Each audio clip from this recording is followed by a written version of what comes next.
أعوذ بالله من الشيطان الرجيم.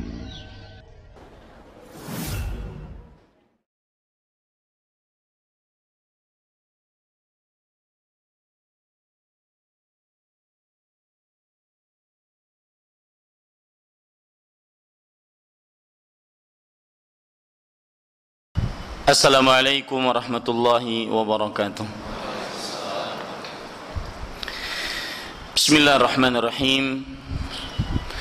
Innal hamdalillah nahmaduhu wa nasta'inuhu wa nastaghfiruh wa na'udzu billahi min shururi anfusina wa sayyiati a'malina. Man yahdihillahu fala mudilla lahu wa man yudlil fala hadiya lahu.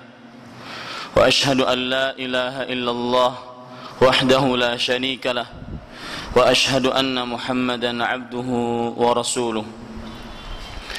يا أيها الذين آمنوا اتقوا الله حق تقاته ولا تموتن إلا وأنتم مسلمون.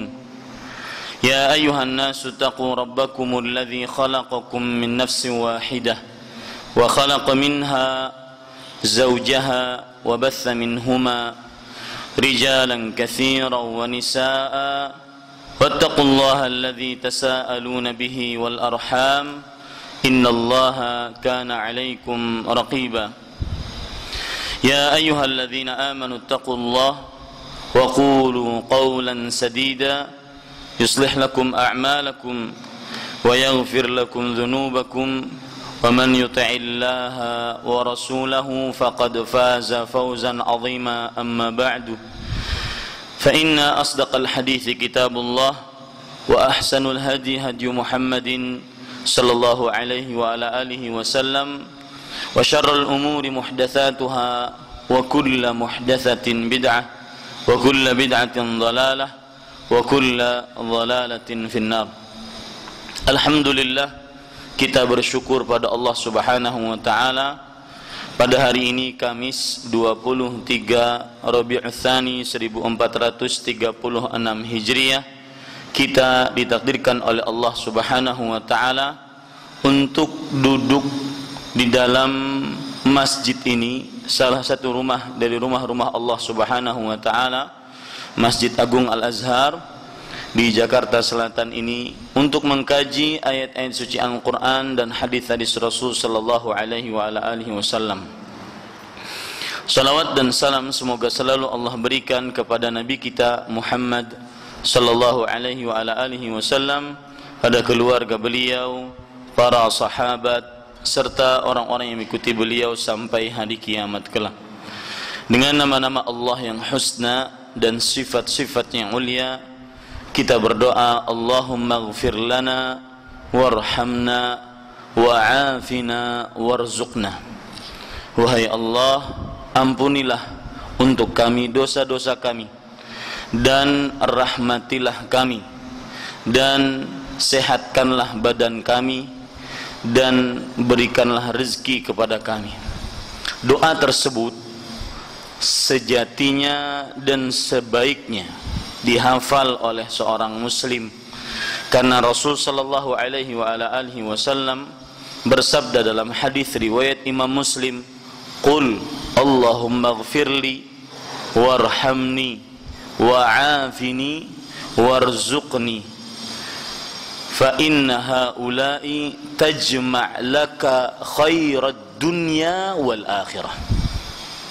Wahai fulan, ucapkanlah doa Allahumma ighfirli, wahai Allah ampunilah aku, warhamni, dan rahmatilah aku, wa'afini, dan sehatkan badanku, warzuqni, dan berikan rezeki kepadaku. Sesungguhnya 4 permintaan tersebut, kata Rasul sallallahu alaihi wasallam, tajma'u laka khairat dunya wal akhirah, mengumpulkan untukmu kebaikan dunia dan akhirat. Maka dihafal, doanya mudah, permintaannya pun mencakup permintaan dunia akhirat. Yang pertama, ampunan dari Allah Subhanahu wa taala. Ini adalah permintaan yang berkaitan dengan kebutuhan akhirat, karena setiap yang diampuni oleh Allah pasti berujung surga. Yang kedua yaitu minta rahmat Allah Subhanahu wa taala, dan ini berkaitan dengan permintaan akhirat. Dan ini juga terdapat pelajaran menarik dari hadis ini. Lihat, permintaan yang paling utama diminta pertama kali adalah kebutuhan-kebutuhan akhirat dibandingkan kebutuhan dunia. Karena perhatikan, di sini ada pelajaran dan rahasia menarik. Kapan akhirat kita selamat, berhasil, bisa dipastikan sebuah absolutely pasti dunianya pun berhasil. Kapan akhirat berhasil, maka dunianya pun berhasil. Lihat Rasulullah SAW dalam doa ini, beliau mendahulukan keperluan-keperluan akhirat. Diampuni dosa, maka pasti berujung surga. Rahmat, maka tidak ada cara lain agar seseorang mendapatkan kesuksesan hakiki, masuk surga, jauh dari api neraka di akhirat, kecuali ketika dirahmati oleh Allah Subhanahu wa taala. Sebagaimana sabda Rasulullah sallallahu alaihi wa ala alihi wasallam, lan yudkhila ahadukum amaluhul jannata, lan yudkhila ahadakum amaluhul jannata. Amalan seseorang tidak akan pernah memasukkan seseorang ke dalam surga. Para sahabat sampai bertanya, wala anta ya Rasulullah, tidak juga engkau wahai Rasulullah sallallahu alaihi wasallam, amalanmu tidak akan menyebabkan masukmu ke dalam surga. Kemudian beliau menjawab, wala ana, tidak juga aku, illa an yataghammadani Allahu birahmatin minhu wa fadl, kecuali Allah Subhanahu wa taala meliputiku dengan rahmat darinya. Lihat pentingnya meminta rahmat Allah Subhanahu wa taala, dan ini keperluan akhirat. Permintaan yang ketiga dan keempat berkaitan dengan keperluan dunia, disehatkan badan dan diberikan rezeki. Dan tidak ada yang diperlukan oleh manusia di dunia kecuali tiga hal. Sebagaimana dalam sebuah hadis Rasulullah sallallahu alaihi wa ala alihi wasallam bersabda, man asbaha minkum aminan fi sirbihi mu'afan fi badanihi wa indahu qutu yaumihi ka'annama hizat lahu dunya bihadzafiriha. Barang siapa di waktu pagi dari kalian ada yang aman di dalam tempat tinggalnya, sehat badannya, mempunyai rezeki makan pada saat itu, maka Bapak Ibu saudara-saudari, seakan-akan dia memiliki dunia dan seisinya. Ini pula rahasia doa Rasul sallallahu alaihi wasallam. Sebelum saya melanjutkan pembicaraan, saya nasihatkan untuk diri saya pribadi dan kepada Bapak Ibu saudara-saudari yang dimuliakan oleh Allah, berusahalah mempunyai prestasi Anda menghafal kebanyakan doa-doa Rasulullah sallallahu alaihi wasallam. Niatkan menghafal doa tersebut. Meskipun kita tahu doa yang paling sering dibaca oleh Rasul sallallahu alaihi wasallam adalah Rabbana atina fid dunya hasanah wa fil akhirati hasanah wa qina adzabannar. Akhirnya doanya yang paling pamungkas itu. Maka kita katakan tambah lagi keutamaan. Niatkan untuk menghafal doa-doa Rasul sallallahu alaihi wasallam, karena di dalamnya terdapat keindahan permintaan, terdapat wahyu dari Allah Subhanahu wa taala. Seperti berdasarkan tadi bahwa yang sangat dibutuhkan oleh manusia di dalam dunia ini setiap harinya adalah tiga hal. Yang pertama yaitu tempat yang aman, yang kedua sehat badan, yang ketiga makanan pada hari itu. Dari sinilah rahasia kenapa Rasulullah SAW setiap pagi merupakan zikir beliau mengucapkan Allahumma inni as'aluka ilman nafi'an wa rizqan tayyiban wa amalan mutaqabbala. Kata Syekh Abdul Razak bin Abdul Muhsin hafizahullah ta'ala, Ini termasuk daripada ajaibnya doa Rasulullah sallallahu alaihi wasallam. Karena tiga hal ini sangat-sangat diperlukan oleh manusia di dalam seharinya. Ilmu yang bermanfaat, rezeki yang baik, dan amal yang diterima. Bapak Ibu saudara-saudari yang dimuliakan oleh Allah, maka hafallah Allahumma ghfirli warhamni wa'afini warzuqni. Tema kita yang kita angkat pada kesempatan kali ini adalah ketika sahabat wanita Nabi Muhammad sallallahu alaihi wasallam radhiyallahu anhunna ajma'in menjadi istri. Yang ingin kita bahas berarti adalah as-sahabiyat, para sahabat wanita di zaman Rasulullah sallallahu alaihi wasallam. Ketika mereka menjadi istri, bagaimana sikap mereka? Ketika mereka menjadi pendamping suaminya, bagaimana sikap mereka?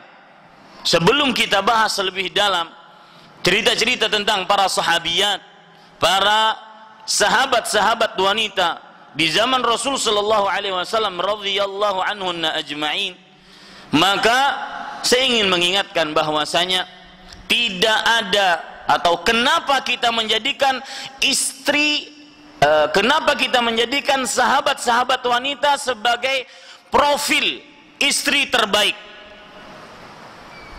yang mana sebenarnya isi dari kajian ini adalah mencontoh sahabat-sahabat wanita tatkala mereka menjadi istri. Itu inti kajian ini. Kenapa kita jadikan mereka adalah standar sebagai istri yang sukses, profil istri yang paling baik di dunia ini? Maka jawabannya, Bapak Ibu saudara-saudari yang dimuliakan oleh Allah, bahwa yang paling pantut untuk kita contoh dari segala macam generasi manusia adalah sahabat Rasulullah sallallahu alaihi wasallam, disebabkan dengan satu sebab utama. Saya ulangi, kenapa yang menjadi profil kita saat ini adalah istri-istri yang ada di zaman para sahabat. Sahabat-sahabat wanita Rasulullah sallallahu alaihi wasallam yang menjadi istri. Kenapa mereka kita jadikan sebagai standar kebaikan? Kita jadikan sebagai potret istri yang salihah. Kenapa bukan orang-orang lain? Kenapa bukan generasi-generasi lain? Maka jawabannya adalah satu jawaban utama. Karena mereka dipuji oleh Allah dan Rasulnya. Dipuji oleh Allah dan Rasulnya. Kita ambil pujian Allah untuk mereka.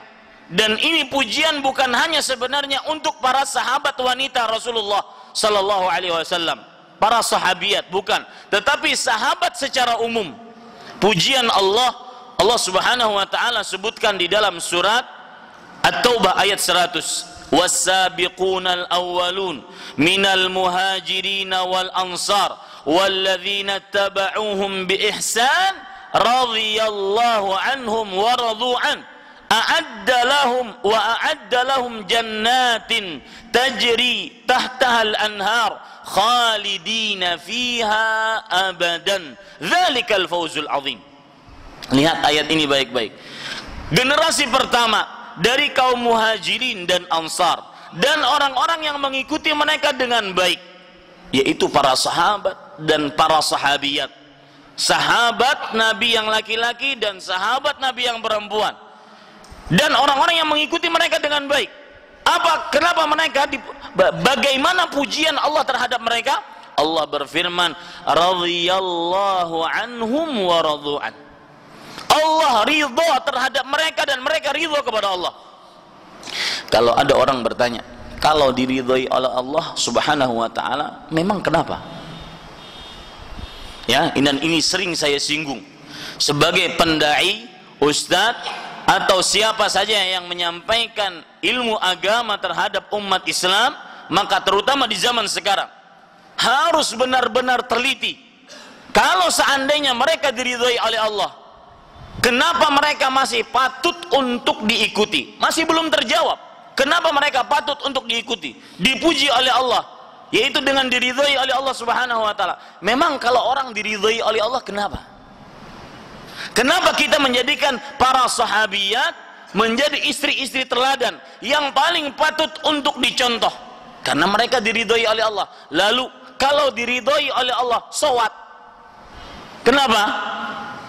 Maka jawabannya ada pada ayat yang selanjutnya, atau ada pada sambungan ayat tadi, yaitu Allah berfirman, radhiyallahu anhum wa radu an wa a'adda lahum jannatin tajri tahtaha al-anhar khalidina fiha abada. Artinya, dan diridhoi oleh Allah, meridhoi mereka dan mereka ridho terhadap Allah, dan Allah telah sediakan bagi mereka surga yang mengalir di bawahnya sungai-sungai. Mereka kekal di dalamnya selamanya. Itulah kemenangan yang agung. Ini rahasianya. Kenapa kita mengikuti para sahabat, para sahabiyat? Kenapa istri di zaman Rasulullah dijadikan sebagai profil, teladan, contoh? Tauladan yang patut dicontoh, karena mereka dipuji oleh Allah. Pujian mereka oleh Allah terhadap mereka apa? Yaitu diridhoi oleh Allah Subhanahu wa taala. Memang kalau diridhoi, kenapa? Maka jawabannya, ujung ridho adalah apa? Surga Allah. Apalagi di sini kalau kita perhatikan lebih detail, radhiyallahu anhum wa radu an wa a'adda lahum. Allah meridhai mereka dan mereka ridha kepada Allah, dan Allah telah sediakan. Kalau kita belajar bahasa Arab, apabila ada fi'lul madhi, kata kerja yang telah lampau, past tense, diletakkan dalam jawaban sebuah syarat, maka menunjukkan keniscayaan, absolutely, pasti surga. Yang diridhai oleh Allah pasti surga ujung-ujungnya.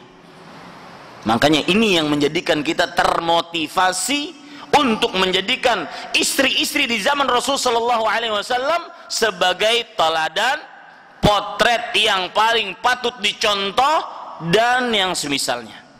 Dalil yang lain yang menunjukkan orang yang diridhai oleh Allah adalah surga, Allah Subhanahu wa taala berfirman di dalam surat Al-Bayyinah, walladzina amanu wa amilus salihat ulaika hum syarrul bariyah khalidina fiha abada radhiyallahu anhum wa radu an dzalika a'addallahu lahum jannatu adnin tajri min tahtiha al-anhar khalidina fiha abada radhiyallahu anhum wa radu an dzalika liman khasyiya rabbah. Allah telah menyediakan untuk orang-orang yang beriman surga Aden yang mengalir di bawahnya sungai-sungai. Sedikit menyimpang tentang tata cara baca Al-Quran. Pernah Syekh Al-Fadhil Syekh Ali Hasan Al-Halabi berkunjung ke Banjarmasin. Kemudian beliau salat subuh bersama kita di Masjid Imam Syafi'i Banjarmasin. Imam pada waktu itu, imam tetap kita, membaca sebuah ayat yang berkaitan dengan surga. Innal ladzina amanu wa amilus salihati ula. Allah Subhanahu wa taala berfirman di dalam surat Al-Bayyinah yang menunjukkan tentang bahwa surga itu mengalir di bawahnya sungai-sungai. Sungai-sungai yang, perhatikan, jazaohum 'inda rabbihim jannatu adnin tajri. Artinya, ganjaran orang-orang yang beriman dan beramal saleh di sisi Allah adalah surga Aden yang mengalir. Nah, imam pada waktu itu, ini sedikit berbicara masalah baca Al-Quran. Imam pada waktu itu berwakaf di sini, berhenti di sini. Wakaf dia di sini. Jazaohum 'inda rabbihim jannatu 'adnin tajri. Dia berhenti di sini. Kemudian dia ulang, jannatu 'adnin tajri min tahtihal anhar. Setelah selesai sholat, Al-Syekh Ali Hasan Al-Halabi hafizahullah ta'ala, beliau mengatakan bacaannya Masya Allah luar biasa bagus, karena memang imam kita bagus bacaannya. Kemudian setelah itu, tetapi ada satu malhudhah yang ingin saya ucapkan. Menurut orang yang ahli baca Al-Quran, termasuk wakaf yang buruk adalah ketika kita membaca ayat yang seperti ini, maka kita berhenti pada kalimat tajri, yang artinya mengalir, seakan-akan surga itu yang mengalir, padahal yang mengalir apanya? Sungainya. Maka ini sedikit tentang bacaan Al-Quran, bahwa termasuk waqaf al-qabih yang tidak selayaknya dibaca tatkala membaca Al-Quran, yaitu seseorang membaca ketika ada tajri, maka dia lanjutkan bacaannya. Tajri min tahtihal anhar khalidina fiha abada. Ya, ini sedikit. Kemudian Bapak Ibu saudara-saudari, dalil yang dari ayat ini kita bisa ambil pelajaran bahwasanya orang yang diridhai oleh Allah, karena pada ayat ini surah Al-Bayyinah ayat 8, jazaohum 'inda rabbihim jannatu 'adnin tajri min tahtihal anhar khalidina fiha abada. Karena ganjaran mereka di sisi Allah Subhanahu wa taala surga Aden yang mengalir sungai-sungai di bawahnya, khalidina fiha abada, kekal mereka di dalamnya selama-lamanya. Radhiyallahu anhum wa radhu'an, mereka ridha kepada Allah dan Allah ridha kepada mereka. Lihat, ganjaran orang yang diridhai oleh Allah tidak lain kecuali surga. Ini penyebab kenapa kita menjadikan istri-istri di zaman Nabi Muhammad SAW, para sahabiyat Nabi Muhammad SAW sebagai contoh, karena mereka orang yang diridhai oleh Allah, dan orang yang diridhai oleh Allah pasti surga. Ini sebab yang kita ambil dari pujian Allah. Sebab yang kedua, kenapa kita menjadikan istri-istri di zaman Rasulullah SAW, para sahabiyat, menjadi suri tauladan, menjadi contoh, karena adalah mereka dipuji oleh Rasulullah SAW. Dalam hadis riwayat Imam Bukhari dan Muslim, Rasulullah SAW bersabda, khairun nasi qarni thumma alladhina yalunahum thumma alladhina yalunahum. Sebaik-baik manusia adalah zamanku, para sahabat, kemudian setelahnya para tabi'in, kemudian setelahnya para tabi'ut tabi'in. Para ikhwah yang dirahmati oleh Allah Subhanahu wa taala, sedikit menyimpang tentang hal yang penting tatkala kita berdakwah. Kadang di tengah masyarakat, seorang yang mendakwahkan sunnah, mengajak umat Islam kepada Al-Quran dan sunnah Rasulullah SAW, tidak sedikit sebagian orang yang mendakwahkan Al-Quran dan sunnah dengan pemahaman para sahabat, mereka dituduh sebagai orang yang mengklaim diri paling benar, dituduh sebagai orang yang merasa diri paling suci. Maka ini tuduhan-tuduhan lama. Jawabannya sangat mudah. Katakan dengan baik dan santun kepada orang tersebut, wahai saudaraku, mohon maaf, bedakan antara orang yang mengklaim diri paling benar dengan menjelaskan kebenaran. Kita sekarang menjelaskan kebenaran, bukan sebagai mengklaim diri orang yang paling suci, paling jauh dari dosa, pasti surga, tidak. Tetapi kita sekarang menjelaskan kebenaran. Ini loh Al-Qur'annya, ini loh hadisnya.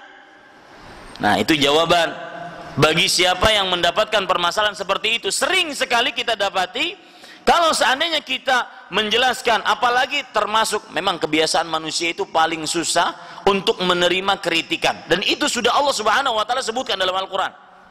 Bahkan yang paling parah bukan malah menerima, akan tetapi malah mereka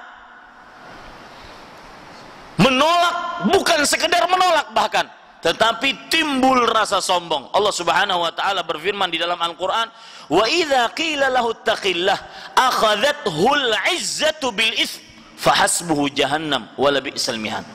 Artinya, jika dikatakan kepada engkau takutlah engkau, jika dikatakan kepadanya takutlah engkau kepada Allah, maka mulai timbul perasaan sombong dari dirinya, tidak mau menerima nasihat. Terutama Bapak Ibu saudara-saudari yang dimuliakan oleh Allah, terutama nasihat tersebut bukan sebagai amar ma'ruf tetapi nahi mungkar, mencegah dari kebiasaan buruknya, melarang akan kemungkaran yang dia lakukan. Itu pasti mulai timbul di dalam diri seseorang akhadhathul izzah, kesombongan, sampai dia kadang-kadang menolak, sudah biarin, jangan urus saya, sok suci kamu. Ya, kata-kata sok suci itu sebenarnya masuk ke dalam ayat ini, surat Al-Baqarah ayat 206. Dan ditakutkan orang-orang yang mengatakan seperti ini akan masuk ke dalam ayat tersebut, fahasbuhu jahannam wala bi'sal mihad. Artinya apa? Maka tempatnya yang paling pantas adalah neraka jahanam, dan dia adalah seburuk-buruk tempat kembali. Itu sifat buruk manusia, susah menerima kritikan, terutama sedikit menyimpang saya, yaitu nasihat diberikan oleh orang yang di bawah derajatnya oleh dia. Anak memberikan nasihat kepada orang tua, bawahan memberikan nasihat kepada atasan, murid memberikan nasihat kepada ustadz. Misalkan di dalam ayat ini atau di dalam ceramahnya sang ustadz salah mengucapkan dalil baik dari Al-Quran ataupun sunnah, sang murid dengan santunya, afwan ustadz, tadi ayatnya salah. Biarin salah, neraka gua juga. Allah, ya, ini para ikhwan yang dirahmati. Dan biasanya yang seperti ini adalah muncul dari ketidakikhlasan hati menghadap kepada Allah. Orang yang ikhlas hatinya, dia akan lapang dada untuk siapa saja yang mengkritik dan membenarkan dia tatkala dia salah. Ini para ikhwan yang dirahmati oleh Allah Subhanahu wa taala. Kenapa kejadian ini saya agak bahas panjang? Karena baru-baru saya tulis sebuah artikel judulnya "Wanita ini tidak pantas untuk dijadikan istri". Di situ saya sebutkan salah satu wanita yang tidak pantas untuk dijadikan seorang istri adalah wanita yang tidak melahirkan anak. Langsung mulai komen kontra hampir kebanyakan. Mungkin dari 100%, 90% semuanya menolak. Ini diskriminasi, bukankah itu sudah ditakdirkan oleh Allah 50.000 tahun sebelum penciptaan langit dan bumi?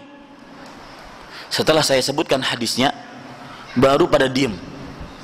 Hadis riwayat Imam An-Nasai, Imam Ibnu Majah. Ada seorang sahabat Nabi Muhammad SAW berkata, "Ya Rasulullah, asabtu imra'atan dzatu mansibin wa jamal." Wahai Rasulullah, aku mendapati seorang calon istri cantik, kemudian kedudukan yang tinggi. Ya, cantik, mempunyai kedudukan yang tinggi.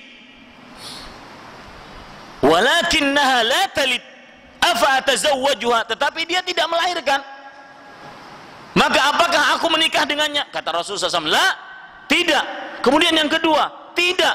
Yang ketiga lagi, kata Rasulullah SAW, tazawwadul walud al-walud, wadud al-walud. Menikahlah dengan wanita yang sangat pecinta, romantis, dan dengan wanita-wanita yang banyak melahirkan anak. Imam Al-Khattabi rahimahullah menafsiri atau mensyarah hadis ini, kita akan mengetahui wanita tersebut banyak melahirkan anak dari mana? Padahal belum dicoba. Betul? Ya, dari kerabat-kerabatnya, ibunya, adik kakak perempuannya. Maka pada saat itu hadis tersebut semestinya nasihat ini harus diterima. Dalam artian bagi siapa laki-laki yang ingin menikah, maka dia harus melihat ini. Adapun bagi siapa yang sudah menikah dengan wanita sampai sekarang 5 tahun sudah menikah, belum dapat anak-anak, itu takdir Allah Subhanahu wa taala. Hadapi dengan sabar dan berharap pahala dari Allah Subhanahu wa taala. Bukankah Rasulullah sallallahu alaihi wasallam bersabda dalam hadis riwayat Imam Hakim, "Inna auladakum hibatullahi lakum." Sesungguhnya anak-anak kalian adalah anugerah dari Allah Subhanahu wa taala kepada kalian. Kemudian beliau membaca ayat, "Yahabu liman yasha'u inathan wa yahabu liman yasha'u dzukura aw yuzawwijuhum dzukranan wa inathan wa yaj'alu man yasha'u aqiman." Artinya Allah Subhanahu wa taala memberikan kepada siapa yang dikehendakinya anak-anak perempuan. Semuanya perempuan, 5-5-nya perempuan. Atau Allah memberikan kepada siapa yang dikehendakinya anak laki-laki. Semuanya anak laki-laki. Persis seperti ibu saya. Saya anak pertama. Keluar adik saya kedua laki-laki. Keluar adik saya ketiga laki-laki. Mungkin dipanas-panasi oleh orang lain. 10 tahun kemudian hamil lagi. Keluar laki-laki lagi. Mungkin dipanas-panasin lagi sama yang lain. Ayo sekali lagi, mungkin ini perempuan nih. Keluar laki-laki lagi. Ya. Kemudian au yuzawwijum inathan wa dzukrana wa inathan, atau memix keduanya, laki-laki dan perempuan dia dapat. Atau Allah menjadikan dengan kehendaknya aqiman, orang yang tidak melahirkan. Yang saya maksud ketika menasihati wanita ini tidak pantas untuk dinikahi, dalam artian adalah jika Anda seorang yang baru ingin menikah, maka carilah kalau bisa wanita yang melahirkan anak, karena salah satu tujuan pernikahan adalah mendapati anak dari pernikahan tersebut. Bukan berarti diskriminasi. Nah, di sini saat itu orang-orang susah untuk menerima nasihat. Apalagi kadang-kadang nasihatnya dari orang bawahan kepada atasan. Hanya orang-orang yang lapang dada, ikhlas karena Allah, yang berani menerima nasihat. Taib, Bapak Ibu saudara-saudari yang dimuliakan oleh Allah Subhanahu wa taala, kita sekarang ke permasalahan tadi. Rasul sallallahu alaihi wasallam bersabda, "Khairun nasi qarni, tsumma alladhina yalunahum, tsumma alladhina yalunahum." Sebaik-baik manusia adalah zamanku, para sahabat, para tabi'in, dan para tabi'ut tabi'in. Baik, Bapak Ibu saudara-saudari, kalau sudah kita benar-benar yakin, jadi dari tadi sebenarnya saya ingin hanya meyakinkan kepada Bapak Ibu bahwa tema ini layak untuk dipelajari, dan itu yang paling sulit dari seorang yang mengajarkan agama, yaitu membuat orang yang mendengar kita bahwasanya ini penting, ini pelajaran penting. Itu paling sulit. Bagaimana orang merasa tema tersebut adalah penting. Maka dari tadi setengah jam kira-kira saya mempersembahkan kepada Bapak Ibu saudara-saudari sekalian bahwa tema ketika sahabiyat, sahabat-sahabat Nabi yang wanita radhiyallahu anhunna ajma'in menjadi istri, itu penting tatkala dilihat dari bahwa salah satu yang paling patut dicontoh, dijadikan sebagai teladan, dijadikan sebagai contoh adalah para sahabat-sahabat Rasulullah sallallahu alaihi wasallam, karena mereka adalah sebaik-baik manusia, dipuji oleh Allah dan Rasulnya. Sekarang kita masuk kepada contoh-contoh istri-istri di zaman Rasulullah sallallahu alaihi wasallam. Contoh yang pertama, sebelum saya ambil contoh, saya ingin mengingatkan sebuah poin sebelum contoh ini, bahwa keluarga akan masuk ke dalam surat Ar-Rum ayat 31 kalau tidak salah. Wa min ayati an khalaqalakum min anfusikum azwajan litaskunu ilaiha wa ja'ala bainakum mawaddatan wa rahmah inna fi dzalika laayatin liqaumin yatafakkarun. Surat Ar-Rum ayat 21 atau 31, lihat silahkan cek. Termasuk tanda kekuasaan Allah adalah Allah menjadikan bagi kalian istri-istri agar kalian merasa tenang kepadanya, yang disebut dengan sakinah. Dan ini fungsi menikah. Yang menikah enggak sakinah, enggak dapat tujuan itu, berarti belum sukses dalam pernikahannya. Ada sebagian orang, Pak, terbalik. Kalau dia di luar rumah, entah ini suami atau istri, saya tidak paham, silahkan cek masing-masing kepada diri masing-masing. Kalau dia di luar rumah, baik istri atau suami di luar rumah, bisa ngobrol dengan teman-temannya itu berjam-jam, ngakak, ganti judul, kadang-kadang judulnya politik, kadang-kadang judulnya ekonomi, kadang-kadang judulnya pendidikan, sampai kepada judulnya ghibah. Ghibahnya internasional lagi. Tahu Pak, ghibah internasional. Dasar orang Arab itu sadis-sadis. Itu orang Arab mulai dari zaman Abu Jahal sampai nanti orang Arab terakhir minta pertanggungjawaban kepada kita kalau mereka muslim. Itu namanya ghibah internasional. Ya. Itu orang ngobrol sama kawan-kawannya itu bisa berjam-jam, kayaknya happy sekali. Mulai kue bolu, kue lagi keluar, pokoknya habis sampai semua yang di sekitar rumah tersebut, orang yang jualan habis, dia belum selesai ngobrolnya. Tapi giliran ngobrol sama pasangan suami istri 5 menit tengkar. Betul apa betul? Enggak ada asap, enggak ada api, tengkar. Ya, sebelum Isya yang aturan sunnahnya adalah ngobrol dengan istrinya. Sudah, kamu ngadap saya sana ya, saya ngadap sini. Malam ini kita subhanallah. Aneh. Ya.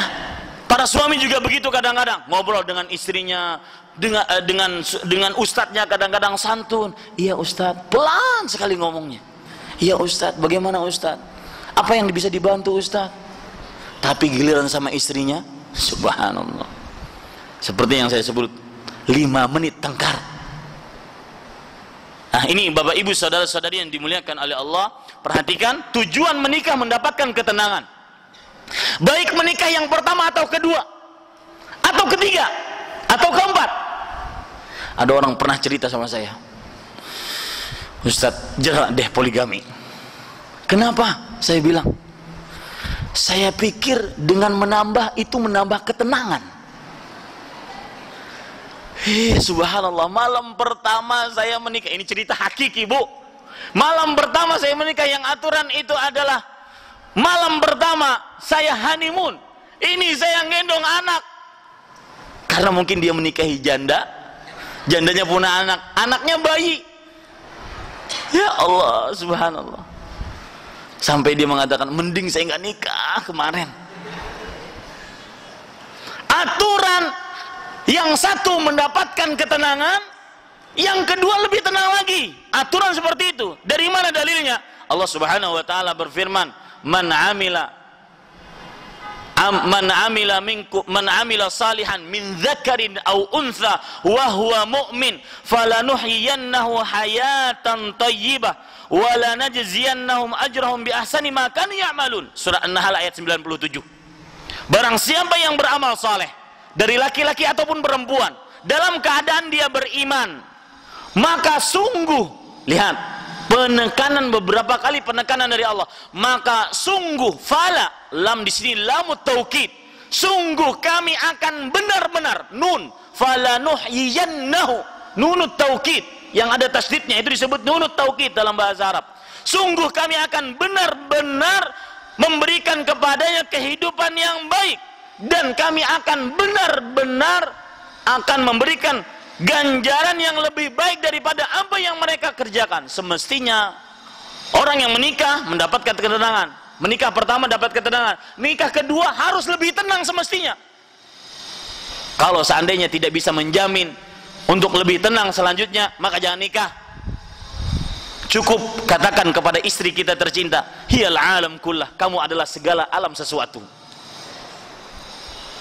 Ya, Ini para ikhwan yang dirahmati oleh Allah Subhanahu wa taala. Semestinya seperti itu. Nah, satu tujuan menikah.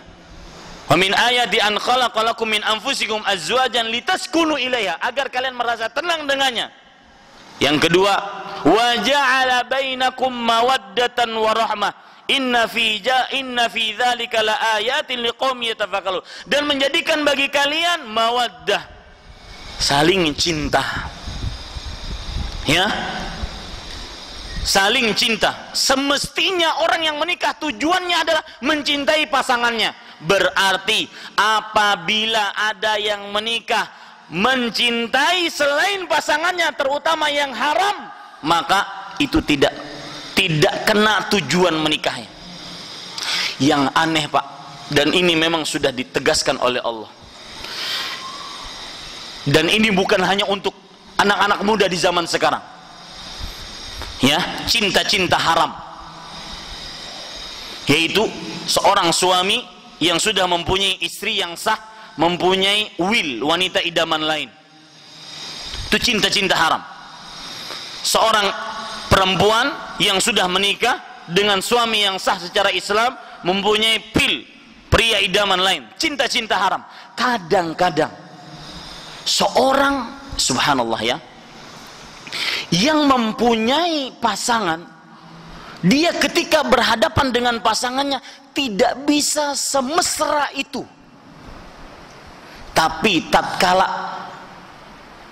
dia mulai celebek, cinta lama bubar kembali. Ya, sudah menikah dengan perempuan, sah, punya anak, kemudian mulai main media sosial, nyari-nyari iseng, nyari-nyari namanya si fulana, dapat, kemudian hubungan kembali, celebek. Itu, ya, perhatikan baik-baik. Kadang-kadang kita si fulan berhubungan ini dengan orang yang haram ini lebih romantis dibandingkan kepada istrinya. Ya, suami tidak bisa mengungkapkan ekspresi cinta kepada istrinya yang sah, tapi kepada si fulana yang haram cintanya tersebut, maka dia lebih romantis. Bisa mengucapkan sayang, bisa mengucapkan engkau adalah, kalau dalam bahasa Arab, anti ruhi, engkau adalah ruhku. Sedikit menyimpang ibu-ibu, bapak-bapak, saudara-saudari yang dimuliakan oleh Allah Subhanahu wa taala. Jangan manusia, Gunung Uhud saja bisa mengekspresikan cintanya. Gunung Uhud, dia bisa. Gunung Uhud, kemudian juga sebuah pelepah kurma yang sering disandari oleh Rasulullah Sallallahu Alaihi Wasallam ketika beliau berkhutbah di Masjid Nabawi sebelum ada mimbar Rasul Sallallahu Alaihi Wasallam. Ini ceritanya, sebelum cerita Gunung Uhud, ini cerita tentang sebuah pohon kurma yang sudah tidak berbuah lagi. Nabi Muhammad SAW sebelum mempunyai mimbar, beliau senantiasa bersandar di situ ketika beliau ingin berkhutbah kepada para sahabatnya. Setelah itu para sahabat membuatkan untuk beliau mimbar yang terdiri dari 3 tingkat. Kemudian ketika Rasulullah SAW berkhutbah di atas mimbar tersebut, ya, saking cintanya pohon kurma tersebut, pohon kurma meringis karena tidak pernah disandari oleh Rasulullah SAW. Bayangkan, ya, bukan manusia yang punya perasaan bisa mengekspresikan cinta. Gunung Uhud. Rasulullah SAW bersabda dalam hadis riwayat Imam Ahmad dan yang lainnya, Jabalun Uhud, Jabalun yuhibbuna wa nuhibbuhu, wa huwa min arkanil jannah. Dia adalah gunung yang mencintai kita dan kita mencintainya, dan dia termasuk daripada rukun-rukun surga. Gunung Uhud yang panjangnya dari kanan ke kiri itu 8 kilometer, kemudian dari permukaan laut sampai ke puncaknya sekitar 300-an meter. Ketika Rasulullah SAW berada di atas gunung, kemudian Abu Bakar As-Siddiq, kemudian Umar bin Khattab, kemudian Utsman bin Affan radhiyallahu anhum ajma'in, maka gunung Uhud mengekspresikan cintanya. Ya, beliau bergetar, gunung Uhud bergetar, sampai kata Rasulullah SAW, "Uthbut ya Uhud, fa innama 'alaika nabiyyun wa siddiqun wa syahidan. Wahai Uhud, diam engkau. Sesungguhnya di atasmu sekarang ada seorang nabi, seorang yang siddiq, Abu Bakar as-Siddiq, dan seorang yang akan mati syahid, yaitu Utsman bin Affan dan Umar bin Khattab radhiyallahu anhum ajma'in. Lihat, gunung bisa mengekspresikan cintanya. Apalagi harusnya idealnya manusia. Apalagi ini pasangan yang sah, harus bisa mengekspresikan cintanya. Ibu-ibu yang belum dapat panggilan sayang dari suaminya, minta sekarang.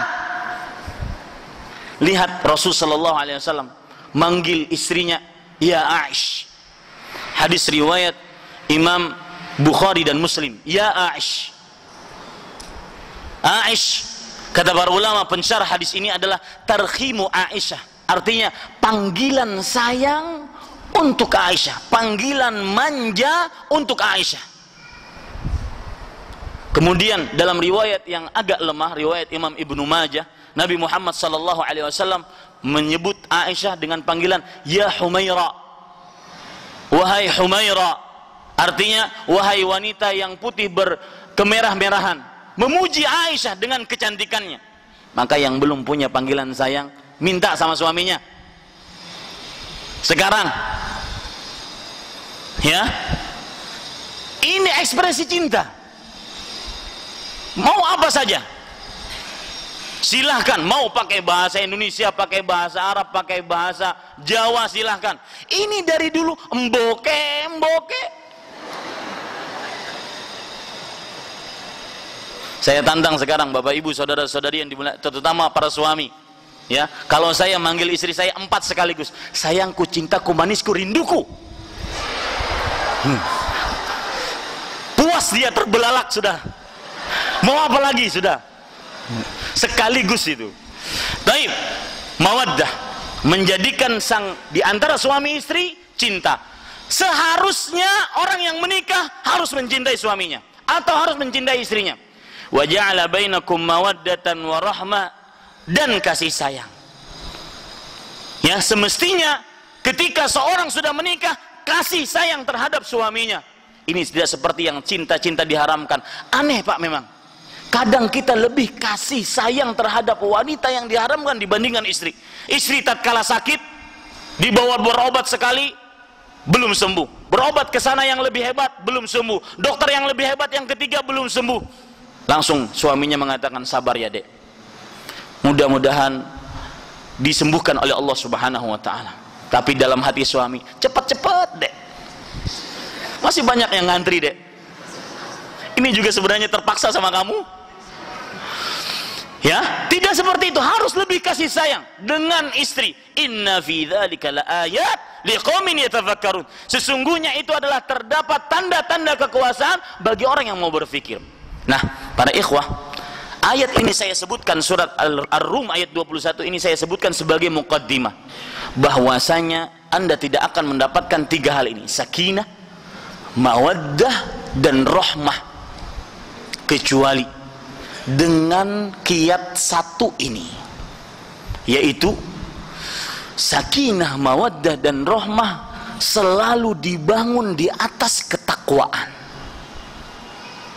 bukan dibangun di atas harta, bukan dibangun di atas foya-foya.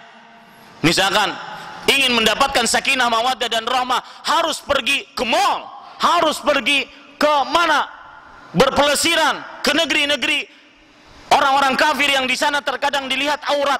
Ternyata tatkala dilihat yang disebut dengan honeymoon, suaminya bukan malah senang kepada istrinya, malah jelalatan melihat orang-orang yang buka auratnya. Bukan. Sakinah, mawaddah, dan rahmah dibangun di atas takwa kepada Allah Subhanahu wa ta'ala. Dan ini pesan dari Syekh Abdul Razak bin Abdul Muhsin hafizahullah ta'ala. Ususus sakinah wal mawaddah wal rahmah hiya taqwallahi azza wa jalla. Asas, dasar, fondasi keluarga sakinah, mawaddah, dan rahmah adalah takwa kepada Allah Subhanahu wa ta'ala. Maka oleh sebab itu, kita ingin mengambil contoh yang pertama, bagaimana seorang istri akhirnya mendapatkan sakinah, mawaddah dan rahmah dengan suaminya karena dibangun di atas takwa. Contoh yang pertama, perhatikan baik-baik Bapak Ibu saudara-saudari yang dimuliakan oleh Allah Subhanahu wa taala. Dalam kitab Hilyatul Auliya, sebelum saya ceritakan sebuah cerita Hilyatul Auliya ini, saya ingin menyebutkan sebuah hadis yang berkenaan dengan cerita ini. Abu Hurairah radhiyallahu anhu meriwayatkan sebuah hadis yang berbunyi, Rasulullah sallallahu alaihi wasallam bersabda, rahimallahu rajulan qama minal lail fa shalla. Allah merahmati seorang lelaki, seorang suami yang bangun malam lalu dia salat. Wa aiqadha imra'atah, dan dia membangunkan istrinya. Jadi habis suaminya sholat, dia bangunkan istrinya. Fasallat, lalu sang istri tersebut pun sholat. Fa'in abad nadaha fi wajhihal ma. Kalau seandainya sang istri itu enggan bangun, maka dipercikkan air di wajahnya. Ingat Pak ya, dipercikkan air, bukan diambilkan ember kemudian disiram. Dipercikkan air di wajahnya. Rahimallahu imra'atan qamat minal laili fasallat. Allah merahmati seorang wanita yang bangun malam lalu dia salat. Wa aiqadhat zawjaha fasalla, lalu dia bangunkan suaminya dan suaminya pun salat malam. Ini dirahmati oleh Allah Subhanahu wa taala. Lihat bersinerginya antara suami istri ini. Ini yang disebut dia bahwasanya sakinah, mawaddah dan rahmah dibangun di atas ketakwaan, saling ta'awun 'alal birri wat taqwa. Saling tolong menolong di dalam kebaikan dan ketakwaan. Ini pokok dasar yang ingin mendapatkan keluarga sakinah, mawaddah dan rahmah. Saling tolong menolong. Kapan suaminya bangun, bangunkan istrinya. Kapan istrinya bangun, bangunkan suaminya. Jangan dua-duanya molor. Ya, sampai sholat subuh pun molor, na'udzubillah. Habis sholat subuh, dua-duanya cengengesan. Mas, kita terlambat ya mas ya. Ih, subhanallah. Ya, ini para ikhwan yang dirahmati oleh Allah Subhanahu wa taala.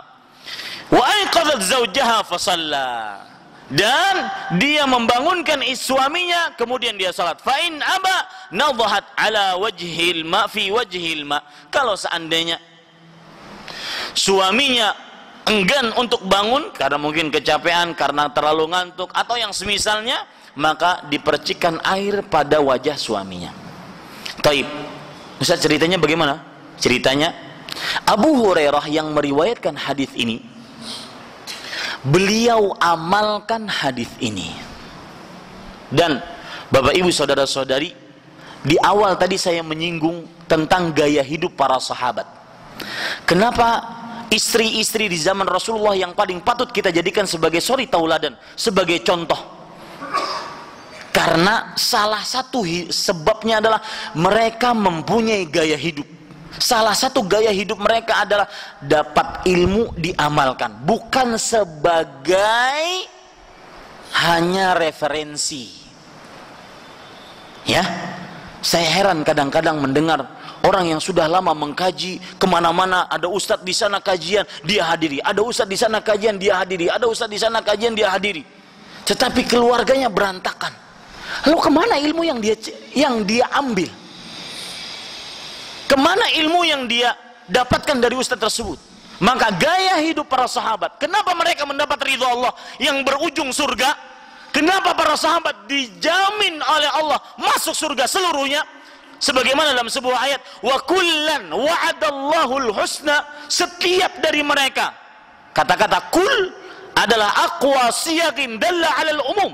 Kata yang menunjukkan paling kuat, menunjukkan kepada keumuman. Artinya setiap dari sahabat tidak terkecuali akan dijanjikan oleh Allah al-husna, yaitu masuk surga. Kenapa mereka seperti itu? Dapat ridha Allah dan dijamin surga. Ternyata mereka mempunyai sebuah gaya hidup. Salah satu gaya hidup mereka, maka mungkin akan sangat bagus dibahas oleh ustadz lain, ya, gaya hidup para sahabat. Ini Timbulkan ini di tengah remaja putra-putri. Terdengarkan ini gaya hidup para sahabat di tengah kaum muslim, agar benar-benar kita mencontoh para sahabat. Salah satu gaya hidup para sahabat adalah dapat ilmu diamalkan. Lihat Abu Hurairah ketika meriwayatkan hadis tadi tentang bangun malam, saling tolong menolong suami istri, beliau mengamalkan itu pertama kali. Ceritanya disebutkan dalam kitab Hilyatul Auliya, bahwa perhatikan baik-baik, Abu Utsman An-Nahdi rahimahullahu ta'ala berkata, Abu Utsman An-Nahdi ini adalah seorang tabi'i. Beliau sering bermalam di rumahnya Abu Hurairah radhiyallahu an. Abu Utsman An-Nahdi berkata, tadhayyaftu Aba Hurairah sab'a layal. Aku pernah bermalam di rumah Abu Hurairah selama seminggu. Kenapa disebutkan kata-kata seminggu ini? Agar pembaca yang membaca cerita ini benar-benar masuk ke dalam dirinya, bahwa kalau sudah orang bergaul dengan orang lain seminggu, itu sudah ketahuan belangnya, Pak. Oh, ini pemarah, oh ini dermawan, oh ini penyabar, oh ini begini. Kalau sudah seminggu. Makanya para ulama mengatakan, jika engkau ingin mengetahui hakikat syakhs, hakikat diri seseorang, maka temani dia lebih daripada 2 hari. Ini seminggu ketahuan apakah berpura-pura atau tidak. Dan berpura-pura di hadapan manusia itu sangat mudah, Pak, karena manusia itu pengetahuannya terbatas, matanya, penglihatannya terbatas, pendengarannya terbatas, ya. Berpura-pura itu sangat mudah. Saya aja kalau tadi ingin berpura-pura, saya duduk dengan berpura-pura ahli zikir, duduk mengucapkan bismillah, meletakkan tangan kanan subhanallah, seakan-akan lisannya tidak lepas dari zikir. Tangan kiri, ya, meletakkan tangan kiri alhamdulillah. Ada keringat sedikit, diseka, kemudian mengucapkan innalillah. Salah bacaannya karena pura-pura, ya. Ini para ikhwan yang dirahmati oleh Allah Subhanahu wa taala. Adapun Bapak Ibu saudara-saudari yang dimuliakan oleh Allah Subhanahu wa taala, lihat Abu Utsman An-Nahdi bercerita, tadhayyaftu Abu Hurairah sab'a layal. Aku bermalam di rumah Abu Hurairah selama seminggu. Artinya ternyata selama seminggu itu yang dilakukan oleh Abu Hurairah. Beliau senantiasa kebiasaannya seperti itu. Fakana huwa wa khadimuhu wa imra'atuhu ya'taqibuna al-laila athlathan. Ternyata beliau, istri dan pembantunya membagi malam itu menjadi sepertiga. Sepertiga pertama Abu Hurairah bangun malam, bangunkan istrinya. Sepertiga kedua istrinya bangunkan pembantunya. Sepertiga ketiga istrinya pembantunya bangun malam. Diamalkan oleh Abu Hurairah. Ini yang menunjukkan bahwasanya harus adanya at-ta'awun 'alal birri wat taqwa. Harus ada saling tolong menolong di antara suami istri. Dan itu contoh pertama istri di zaman Rasulullah sallallahu alaihi wasallam, yaitu sangat tolong menolong kepada suaminya dalam kebaikan dan ketakwaan. Dan ini akan banyak cerita nanti, tolong menolong suami di dalam kebaikan dan ketakwaan. Bapak Ibu saudara-saudari yang dimuliakan oleh Allah Subhanahu wa taala, dan sedikit menyimpang tentang sholat malam suami istri, ya. Suami istri yang membangunkan suaminya, suami yang bangunkan istrinya, apa keutamaannya? Perhatikan baik-baik dalam hadis riwayat Imam Abu Daud. Hadis ini disahihkan oleh Imam Albani, Imam Hakim, Al-Zahabi, An-Nawawi dan Al-Iraqi dari Abu Sa'id Al-Khudri radhiyallahu anhu. Nabi Muhammad sallallahu alaihi wasallam bersabda, lihat keutamaan bangun malam bersama-sama dengan suami istri. Idza ayqadha ar-rajulu ahlahu minal lail. Jika seorang lelaki membangunkan ahlahu. Sedikit menyimpang di sini. Hadis-hadis Rasul sallallahu alaihi wasallam salah satu panggilan yang santun di dalam bermuamalah dengan sesama muslim adalah menyebutkan kata istri diganti dengan keluarga. Lihat hadis ini. Jika seorang lelaki membangunkan keluarganya, maksud keluarga di sini apa? Istri. Maka ini patut dicontoh. Ini sunnah Nabi Muhammad SAW yang mungkin jarang diperhatikan orang. Ya.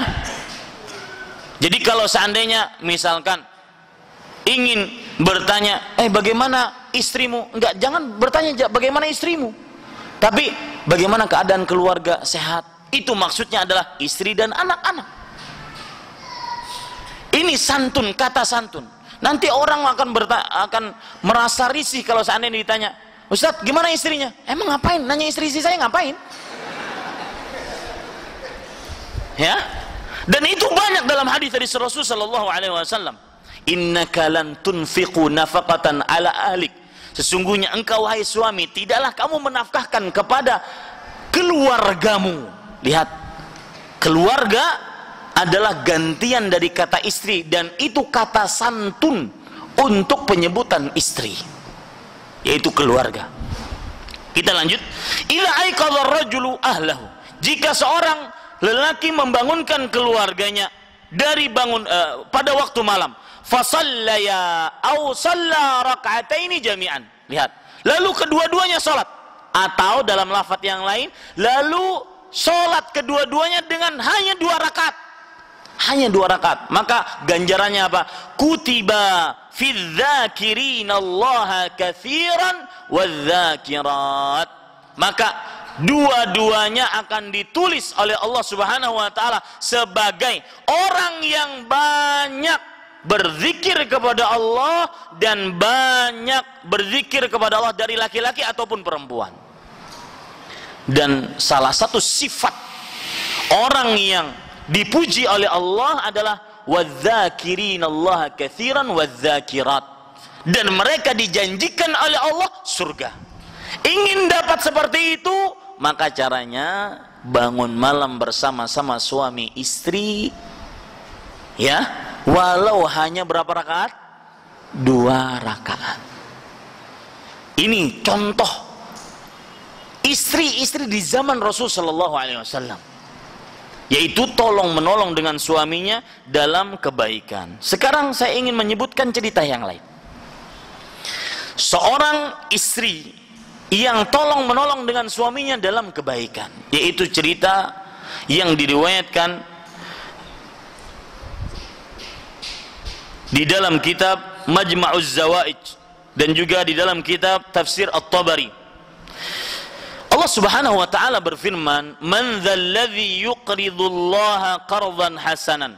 Artinya, siapakah yang ingin menghutangi Allah Subhanahu wa taala dengan hutang yang baik, fayudha'ifahu lahu wa lahu ajrun karim, dan maka Allah akan melipatkan baginya pahala dan baginya ganjaran yang besar. Surat Al-Hadid ayat 11.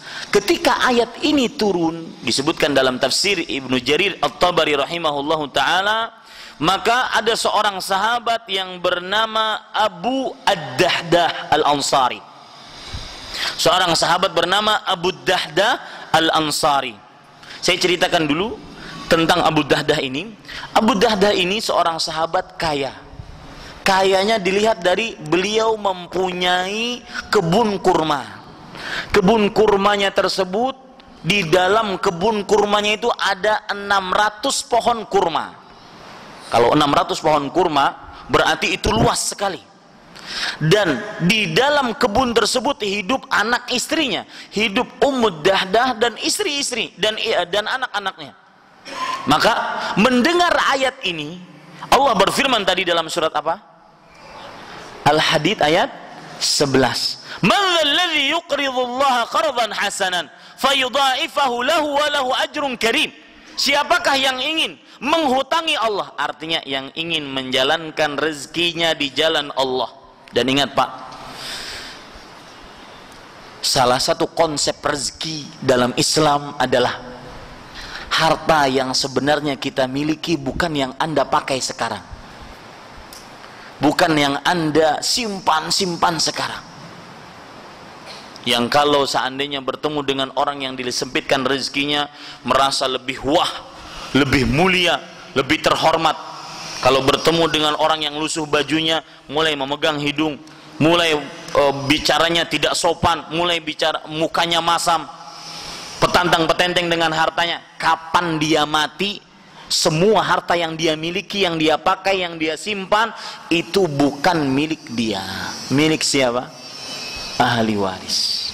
Adapun yang dia jalankan di jalan Allah, itulah harta sebenarnya. Abu Dahdah radhiyallahu anhu ketika mendengar ayat ini, siapa yang ingin menghutangi Allah subhanahu wa ta'ala dengan hutang yang baik, maka Allah subhanahu wa ta'ala akan melipatkan untuknya pahala dan memberikan ganjaran yang mulia kepada dia.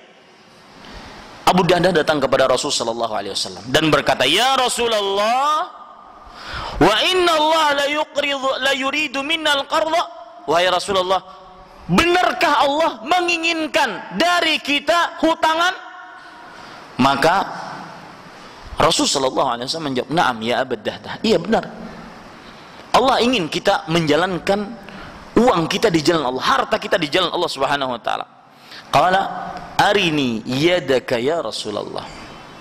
Lihat Pak, kata Abu Dahdah, "Wahai Rasulullah, mana tanganmu?" Artinya saya ingin bersalaman, ingin bersaksi di hadapanmu. Sebelum itu saya katakan,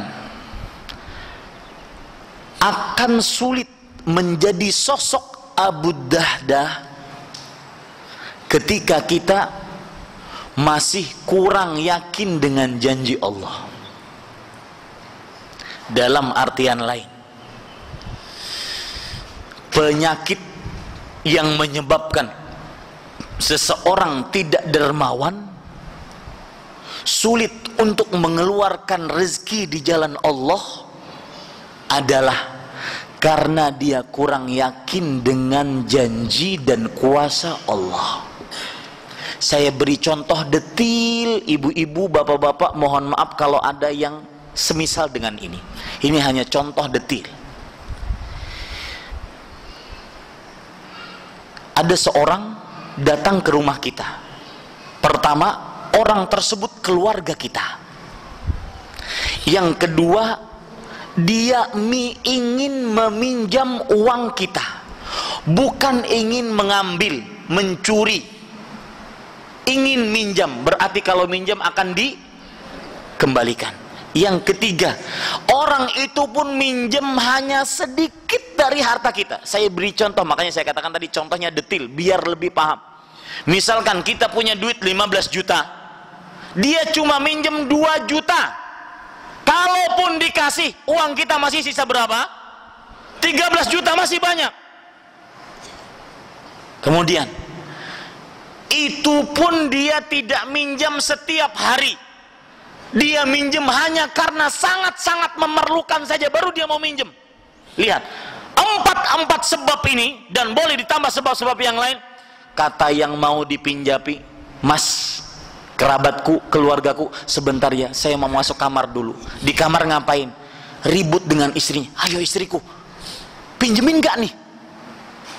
Ribut.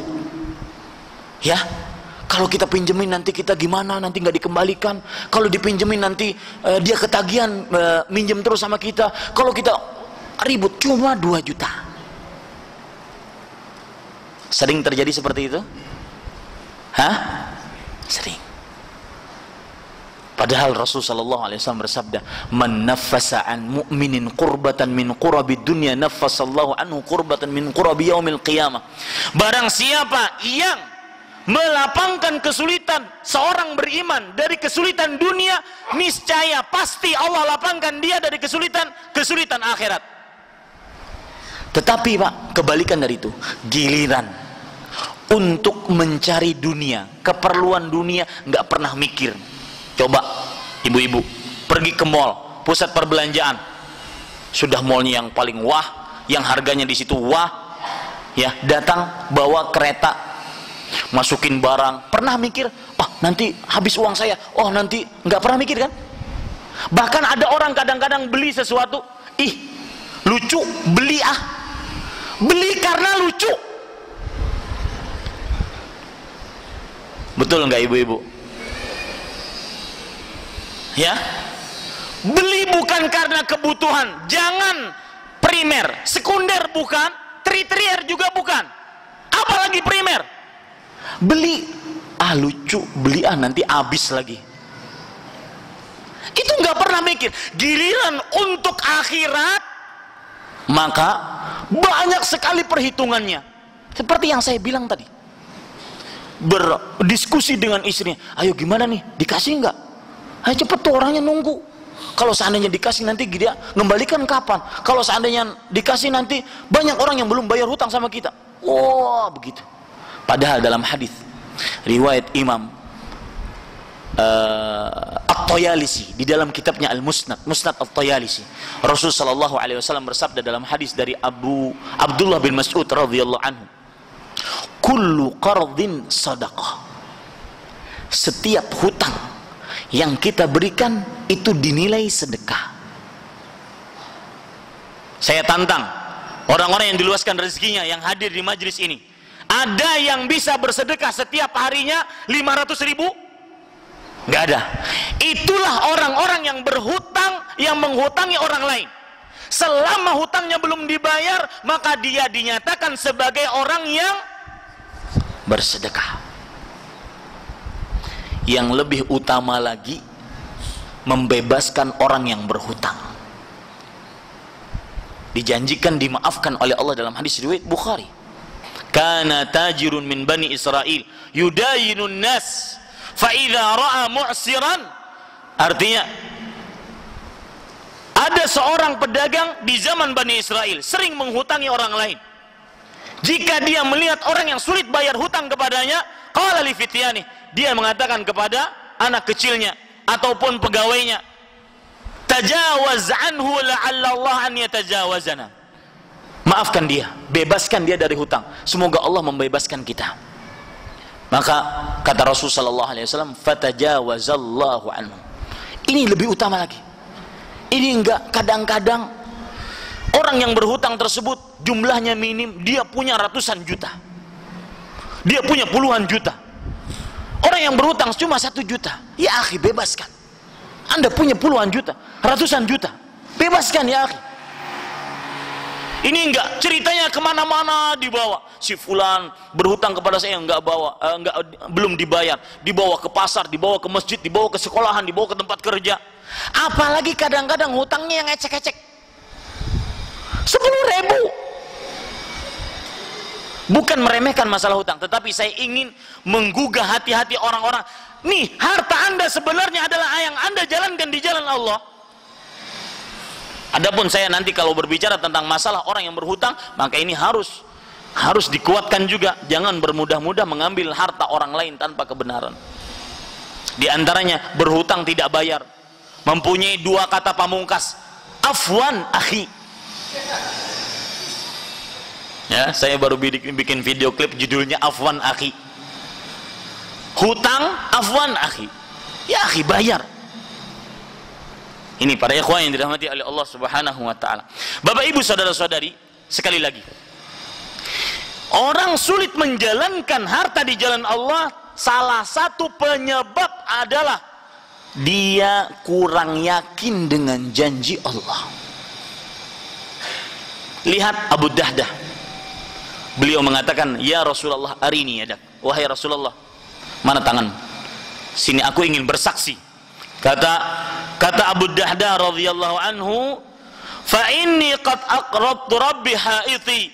Wahai Rasulullah, sesungguhnya aku telah menghutangkan kebun kurmaku untuk Allah Subhanahu wa taala.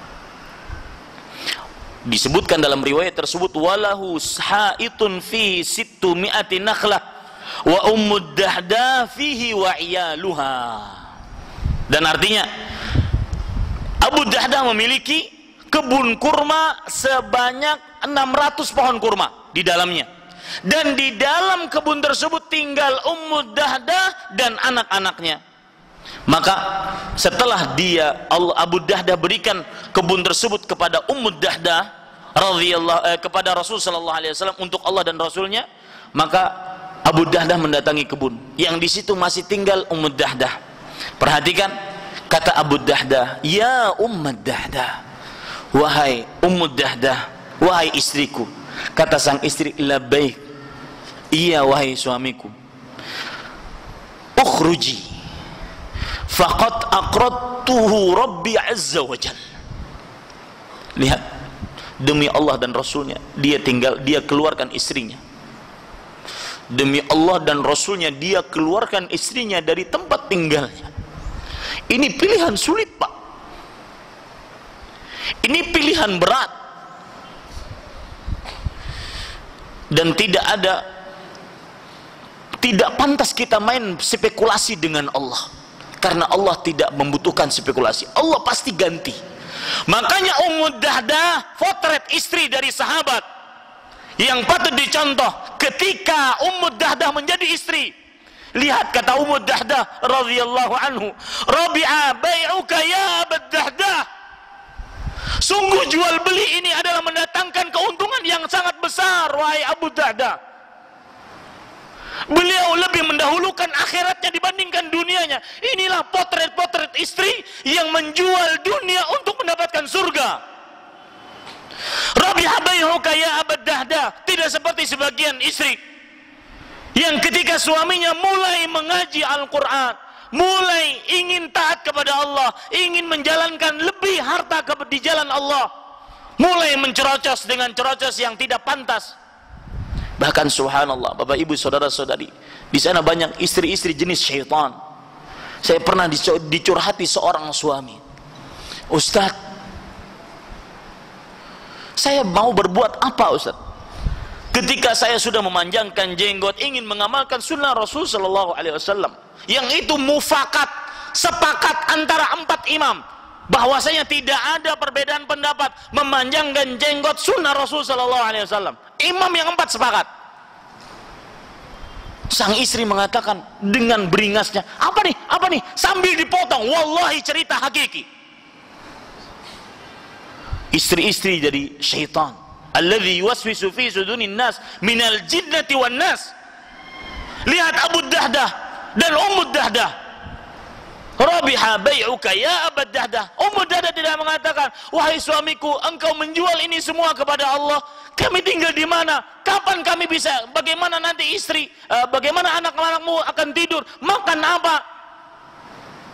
Lihat Bapak Ibu saudara-saudari yang dimuliakan oleh Allah, "Wa nuqilat minhu mata'uha wa sibyanuha."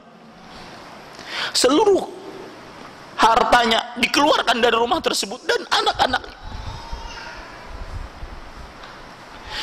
Wa inna Rasulullah sallallahu alaihi wa ala alihi wasallam qala. Lihat, tadi kan Allah menjanjikan, siapa yang memberikan hutangan kepada Allah, Allah akan lifatkan pahalanya dan Allah akan sediakan dia ganjaran yang mulia. Lihat ganjaran mulianya, kata Rasul sallallahu alaihi wasallam, "Kam min irqin ridahin fil jannah li Abi Dahdah." Berapa banyak tunas-tunas yang tumbuh di surga untuk Abu Dahdah radhiyallahu anhu. Ini istri yang salihah yang membantunya. Ini istri yang cerdas, yang tahu tujuan hidup. Di dalam riwayat yang lain, Rasul sallallahu alaihi wasallam bersabda, "Rubba nakhlatin mudallatin uruquha durrun wa yaqutut li Abi Dahdah fil jannah." Berapa banyak kurma-kurma yang tumbuh di dalam surga, yang buah-buahnya dari berlian-berlian untuk Abu Dahdah di dalam surga. Dan istri yang cerdas Ummu Dahdah ketika mengatakan itu, "Rabiha bai'uka ya Abu Dahdah." Beliau cerdas, beliau tahu ketika suami masuk surga, maka beliau harus menuntun suami tersebut, mendorong, mensupport suami tersebut agar bisa masuk surga, agar dia masuk surga bersamanya. Dan kalau orang punya ini surga, ini rumah milik Abu Hurairah, ini rumah milik Umar bin Khattab, sebagaimana istana ada milik Umar bin Khattab, berarti penghuninya akan masuk surga. Itu cerdasnya Ummu Dahdah. Ketika pohon kurma dimiliki Abu Dahdah, berarti dia adalah penghuni apa Pak? Surga. Ini Bapak Ibu saudara-saudari yang dimuliakan oleh Allah Subhanahu wa taala. Ini cerita yang kedua. Saling tolong menolong di dalam kebaikan. Itu potret istri dari sahabat Nabi Muhammad sallallahu alaihi wasallam. Cerita yang ketiga. Bapak Ibu saudara-saudari yang dimuliakan oleh Allah Subhanahu wa taala, disebutkan di dalam kitab Ahkamun Nisa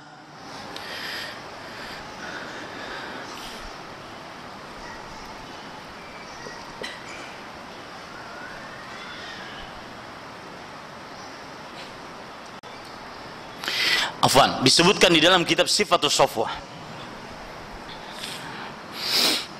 ada seorang yang bernama Rayyah Al-Qaisi.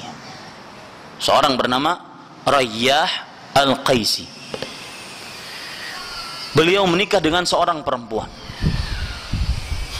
Lihat ya, beliau menikah dengan seorang perempuan. Kemudian sang suami Rayyah bercerita tentang istrinya. Igtamamtu marratan fi syai'in min amri dunya. Artinya, suatu hari, suatu kali, aku merasa galau, resah, sedih, bimbang akibat perkara dunia. Mungkin sempit rezeki, mungkin banyak hutang, mungkin pemasukan tidak seperti biasanya. Yang jelas Rayyah Al-Qaisi sang suami bercerita, "Irtamamtu marratan fi syai'in min amri dunya." Suatu ketika, suatu hari, aku merasa sedih, resah, galau, gelisah akibat perkara dunia, kekurangan harta atau banyak hutang atau yang semisalnya. Faqalat, "Araka taghtammu li amri dunya, gharrani minkum Shumaib." Kata sang istri, "Wahai suamiku, aku melihat engkau sekarang kok banyak murung gara-gara perkara dunia. Hanya sekedar perkara dunia kamu murung." Lihat, ini istri idaman. Ini istri ideal yang patut dinikahi oleh para suami. Hanya perkara dunia kamu murung. Sungguh Shumaib yang menjadikan aku akhirnya menikah denganmu telah menipuku. Artinya suamiku tidak pantas menjadi seperti ini. Hanya gara-gara perkara dunia kemudian engkau lemah, engkau putus asa. Maka thumma akhadat hudbatan min miqna'atiha faqalat ad-dunya ahwanu alayya min hadhihi. Lalu sang istri mengambil salah satu benang dari khimarnya. Jadi ada penutup kepala namanya khimar, di situ ada kain, di situ ada benang. Diambil benang tersebut, benang Pak. Kata sang istri kepada suaminya, Rayyah Al-Qaisi, "Ad-dunya ahwanu alayya min hadhihi." Wahai suamiku, dunia lebih hina untukku dibandingkan satu helai benang ini. Lihat bagaimana seorang istri yang salihah menguatkan perasaan istrinya, perasaan suaminya, agar teguh menghadapi problematika kehidupan, terutama perkara dunia. Ya, dan ini yang dicontohkan oleh istri-istri yang lain, di antaranya yaitu Aisyah radhiyallahu anha. Beliau mengatakan, terlihat dari kami bulan purnama, kemudian datang bulan purnama, kemudian bulan purnama yang ketiga, wama wujida fi buyuti azwaji Rasulillah sallallahu alaihi wasallam narun yuqad, ay kama qalat Aisyah. 3 bulan purnama datang kepada kami dan tidak pernah di dalam rumah istri-istri Rasul sallallahu alaihi wasallam ada api yang menyala. Artinya tidak ada yang untuk dimasak. Sangat melarat Maka ditanya oleh Urwah, keponakan Aisyah, "Famadza ta'kulin?" Apa yang kalian makan kalau begitu selama 2,5 bulan, 3 bulan purnama? Maka kata Aisyah, "Aswadan." 2 hal yang hitam, air dan kurma. Bukan saya bercerita seperti ini kita dilarang untuk kaya, tidak. Tetapi tatkala ada ujian, terutama yang berkaitan dengan dunia, sabarlah. Terutama Pak, Bapak Ibu saudara-saudari yang dimuliakan oleh Allah, tatkala Allah dan Rasulnya tidak ada satu ayat dan satu hadis pun yang memuji dunia, maka bersabarlah. Jadilah istri yang penyabar, sehingga bisa mendorong suaminya untuk tegar menghadapi kehidupan. Ini kadang-kadang sebagian istri, ketika sang suami mungkin sulit untuk mendapatkan nafkah yang selayaknya, mulai keluar kata, "Pulangkan saja saya ke rumah orang tua saya." Alangkah indahnya ketika seorang istri menolong sang suami untuk bisa tegar dalam menghadapi kehidupan, terutama permasalahan ekonomi. Jangan jadikan sedikit-sedikit opsi cerai yang paling pertama. Ini keliru. Para ikhwah yang dirahmati oleh Allah Subhanahu wa ta'ala. Contoh yang lain, Bapak Ibu saudara-saudari yang dimuliakan oleh Allah Subhanahu wa ta'ala, itu cerita yang disebutkan di dalam kitab Sifatus Safwah juga. Ada seorang istri dari seorang lelaki yang bernama Habib bin Abi Muhammad. Qalat imra'atu Habibi Abi Muhammad. Istrinya Habib Abu Muhammad berkata, "Wantabahat lailatan wa huwa naimun fa'ambahathu fis sahar wa qalat qum ya rajul faqad dhahaba al-lail wa ja'a an-nahar wa baina yadayka tariqun ba'id wa zaduka qalil wa qawafilus salihin qad sarat aqdamuna wa nahnu qad baqina." Artinya, istrinya Habib Abu Muhammad ini, beliau bangun malam, kemudian sholat, dan suaminya masih tetap tidur. Sampai, lihat ini saling tolong menolong dalam kebaikan. Sampai apa yang terjadi, beliau mengatakan kepada suaminya, "Bangun wahai laki-laki." Sebutkan laki-laki di sini, agar sang lelaki merasa tertantang. Dan ini pesan saya kepada ibu-ibu saudari-saudari muslimah.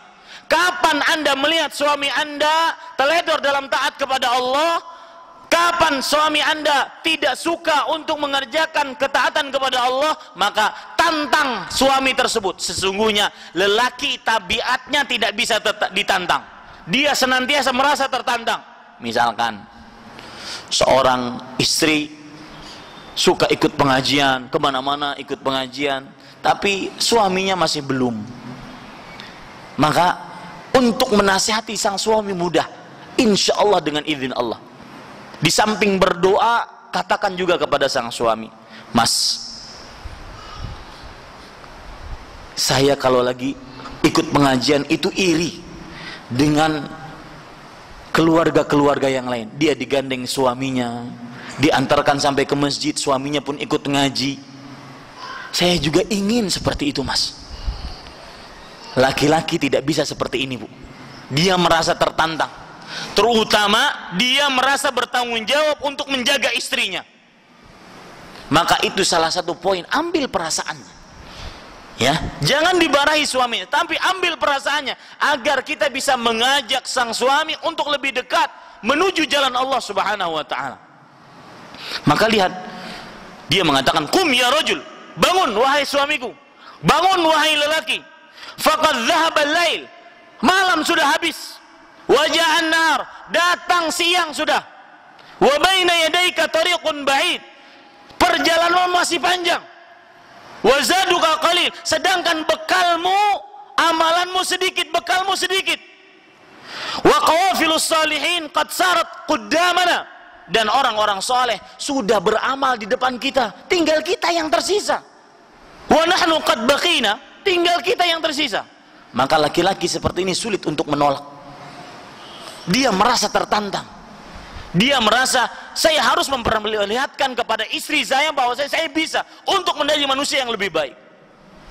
Ini contoh-contoh Bapak Ibu, saudara-saudari yang dimuliakan oleh Allah Subhanahu wa taala, bahwa seorang suami, seorang istri semestinya menjadi penolong bagi suaminya dalam ketaatan kepada Allah Subhanahu wa taala. Kemudian perkataan para ulama sejarah sebagaimana yang disebutkan di dalam kitab Mir'atun Nisa, cerminan para wanita, disebutkan di situ, wa ajma'al mu'arrikhun ala anna jami'al a'mal at-tayyibah wal af'al al-hasanah allati qama biha al-mahdi fa aqsabathu asy-syuhrah al-fa'iqah innama kanat bi ta'thiri zawjatihi al-khayzuran. Artinya, para ulama sejarah bersepakat bahwa seluruh amalan-amalan baik dan seluruh perbuatan-perbuatan yang indah yang dikerjakan oleh Khalifah Mahdi. Khalifah Mahdi, nama asli beliau adalah Muhammad bin Abdullah Al-Mansur, salah satu khalifah yang sukses menjadi khalifah di tengah kaum muslim di pemerintahan Abbasiyah. Para ulama sejarah bersepakat bahwasanya semua perbuatan dan hasil-hasil karya baik khalifah ini, kemudian beliau menjadi masyhur akibat itu, adalah salah satunya disebabkan adalah peran istrinya. Maka salah satu yang kita bisa ambil, poin pertama dari istri yang kita bisa contoh dari para sahabat Rasulullah SAW dan orang-orang setelahnya adalah menolong para suami di dalam kebaikan dan ketakwaan kepada Allah Subhanahu wa taala. Bapak Ibu, saudara-saudari yang dimuliakan oleh Allah Subhanahu wa taala, kemudian ketika kita ingin mengambil contoh istri yang lain dari sahabat-sahabat Rasulullah SAW, apa yang kita bisa contoh dari mereka? Yang kita bisa contoh yang kedua yaitu bahwasanya istri-istri di zaman Rasulullah dari sahabiyat, mereka mencontohkan kepada kita adalah bahwa mereka orang yang sangat menjaga kesuciannya. Menjaga apa? Kesuciannya. Hadis yang sangat masyhur dari Ummu Salamah radhiyallahu anha, Rasul sallallahu alaihi wasallam bersabda, la yanzurullah man jarra thawbahu khuyala. Allah tidak melihat seorang yang memanjangkan pakaiannya di bawah dua mata kaki karena sombong. Ummu Salamah radhiyallahu anha berkata kepada Rasulullah, ya Rasulullah, idzan tankashifu kaifa tasna'un nisa bidhuyulihinna. Wahai Rasulullah sallallahu alaihi wasallam, bagaimana seorang perempuan memperbuat dengan ujung-ujung pakaian mereka? Kalau seandainya pakaian harus di atas dua mata kaki, nah pakaian perempuan yang panjang-panjang melebihi dua mata kaki itu bagaimana? Apa yang diperbuat oleh perempuan? Maka kata Rasulullah sallallahu alaihi wasallam, yurkhina shibran. Boleh seorang perempuan memanjangkan pakaian dari dua mata kakinya sejengkal. Dari dua mata kaki dihitung sejengkal, itu boleh panjang. Ummu Salamah belum puas. Lihat Bapak Ibu saudara-saudari yang dimuliakan oleh Allah, Ummu Salamah belum puas. Beliau berkata radhiyallahu anha, idzan tankashifu aqdamuhun. Wahai Rasulullah, kalau begitu terlihat telapak kaki mereka. Kalau cuma memanjangkan dari dua mata kaki cuma satu jengkal, terlihat telapak kaki mereka. Maka kata Rasul sallallahu alaihi wasallam, yurkhina dhira'an wala yazidna alaih. Boleh memanjangkan dari dua mata kaki satu hasta dan tidak boleh lebih dari itu kalau terlihat kedua telapak kakinya. Di sini terlihat benar-benar Ummu Salamah radhiyallahu anha sangat menjaga kesucian, tidak pernah terlihat auratnya. Bayangkan kedua telapak kaki saja kalau terlihat mereka sangat risih, apalagi sampai rambut, apalagi sampai anggota-anggota tubuh yang tidak pantas dilihat kecuali oleh suaminya. Dan saya katakan dalam majelis ini, tidak ada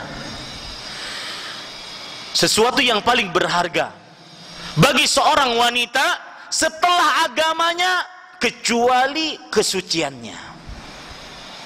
Terutama Pak, Ibu sekalian, di zaman orang-orang di saat sekarang ingin seperti anak-anak SD. Celana lebih pendek jadi celana SD. Ini lagi model nih. Celana lebih pendek daripada celana SD. Maka meskipun mereka masih kanak-kanak, ajari mereka semenjak dini. Nah, ini haram, ini aurat. Agar nanti besarnya mereka terbiasa. Tidak ada sesuatu yang paling berharga bagi seorang wanita muslimah dibandingkan kesuciannya. Itu poin yang kedua. Poin yang ketiga, sebelum saya tutup kajian ini, Bapak Ibu saudara-saudari yang dimuliakan oleh Allah Subhanahu wa taala, yaitu poin yang ketiga adalah salah satu potret istri dari sahabat-sahabat wanita Nabi Muhammad sallallahu alaihi wasallam radhiyallahu anhum ajma'in, yang sangat mencolok dari mereka adalah mereka senantiasa berpenampilan yang baik di hadapan suaminya. Berpenampilan yang baik di hadapan siapa? Suaminya. Sebagaimana sabda Nabi Muhammad sallallahu alaihi wasallam, khairun nisa man sarrathu idza nazarta ilaiha. Sebaik-baik wanita adalah yang yang apabila kamu lihat menggembirakanmu. Istri yang terbaik senantiasa menggembirakan suaminya jika sang suami melihat kepadanya, menyenangkan hati suaminya. Maka saya berpesan kepada para istri, ibu-ibu, saudari-saudari muslimah, contoh sahabat-sahabat Nabi yang wanita, di antaranya Aisyah radhiyallahu anha, kemudian juga Hafsah radhiyallahu anha, kemudian juga Ummu Salamah radhiyallahu anha, yang senantiasa berpenampilan yang baik di hadapan suaminya. Dan ini pula rahasia, seorang suami kalau ingin pulang ke rumah, maka dia diperlukan dan disunahkan untuk memberitahukan kepada istrinya bahwa saya ingin pulang. Kenapa? Agar sang istri benar-benar bersiap-siap untuk menyambut suaminya dalam keadaan yang baik. Diriwayatkan Nabi Muhammad SAW jika ingin masuk ke kota Madinah, Abdullah bin Umar radhiyallahu anhuma, ketika ingin memasuki rumah, beliau berdaham-daham dulu dan pura-pura batuk, mengeluarkan dahak, agar sang istri tahu bahwasanya suaminya ingin masuk. Maksudnya apa, Bapak Ibu saudara-saudari? Perhatikan penampilan di hadapan suami, terutama tatkala ingin melayani suami di atas ranjangnya, ya. Rubah sebagian orang, sebagian wanita, kalau seandainya dia keluar rumah dandan habis-habisan, tapi di dalam rumah seenaknya, pakai daster yang sudah bolong, ya. Kemudian kalau ingin tidur pakai roll di sini roll, sini roll. Kemudian putih di sini, kemudian kelihatan cuma mata dua. Ya. Subhanallah. Ya. Kemudian ada perkataan menarik dari Umar bin Khattab. Beliau mengatakan, innar rijala hubbuhum fi unufi. Sesungguhnya para laki cinta mereka itu pada hidung mereka. Maksudnya jaga bebauan di hadapan suami, ya. Burket tuh jaga, jauhi. Kemudian yang pret tuh jaga, jangan asal sembarangan buang. Begitu juga suami, jangan seenaknya. Jaga penampilan di hadapan pasangan kita. Karena itu yang akan menimbulkan kecintaan, kasih sayang, dan rahmat salah satunya. Ini yang bisa saya sampaikan. Kajian ini sekitar 1 jaman lebih. Mudah-mudahan bermanfaat. Apa yang baik itunya dari Allah Subhanahu wa taala, apa yang buruk itu dari saya pribadi. Wassallallahu ala nabiyina Muhammad walhamdulillahi rabbil alamin. Kita masuk kepada sesi pertanyaan. Saya belum lama belajar sunnah. Saya pernah ditegur oleh seorang saudari karena menyebutkan hari Minggu bukan hari Ahad. Hal tersebut dikatakan tasyabbuh. Apakah benar? Setahu saya tasyabbuh adalah perilaku yang meniru kaum non-muslim kafir. Sedangkan kata Minggu adalah kata yang baku di Indonesia. Maka jawabannya, dalam hal ini jangan terlalu berlebihan. Dalam artian, jika seseorang ingin menasehati saudari muslimahnya dalam perkara tasyabbuh, pertasyabbuh yang dimaksud di sini adalah tasyabbuh dalam perihal-perihal yang merupakan kebiasaan dari orang-orang kafir selain Islam, baik dalam perkara akidah, ibadah, muamalah, ataupun dalam perkara-perkara tingkah laku yang merupakan kebiasaan khusus mereka. Adapun wallahu alam, kata Minggu saya tidak tahu itu kebiasaan khusus mereka atau tidak, ya, karena di dalam bahasa Arab pun Ahad, ya Ahad, Yaumul Ahad adalah hari Ahad, dan Rasul sallallahu alaihi wasallam bersabda, adallallahu yaumal jum'ah faja'ala lil yahudi yaumas sabt wa ja'ala lin nasara yaumal ahad. Lihat, Allah menghilangkan atau menyesatkan hari Jumat kemuliaannya untuk umat-umat sebelumnya, maka dijadikan hari agung untuk kaum Yahudi hari Sabtu, dan dijadikan hari Ahad untuk kaum Nasrani. Di sini penyebutkan hari Ahad. Memang penyebutan hari Ahad berasal dari bahasa Arab. Apakah kemudian hari Minggu sebagai penyebutan khusus untuk orang-orang Nasrani? Maka saya tidak tahu. Maka karena ketidaktahuan kita, Bapak Ibu saudara-saudari yang dimuliakan oleh Allah, wallahu alam, bahwa hari ucapan kata Minggu bukan, ya, bukan dari kekhususan orang-orang Nasrani. Tetapi kalau ingin mengucapkan Ahad pun maka diperbolehkan. Wallahu alam.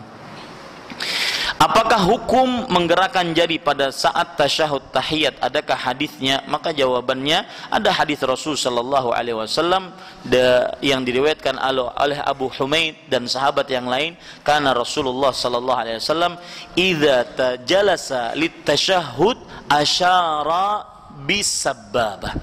Nabi Muhammad sallallahu alaihi wasallam jika duduk untuk salat dalam tasyahud, maka beliau memberikan isyarat dengan jari telunjuknya. Summa yuharriquha yad'u biha. Kemudian menggerakkannya sambil berdoa dengannya. Nah, di sini terjadi perbedaan pendapat di antara para ulama. Apakah menggerakkan adalah ketika seorang memulai at-tahiyyat kemudian dia cukup seperti itu disebut menggerakkan, ataukah menggerak-gerakkan?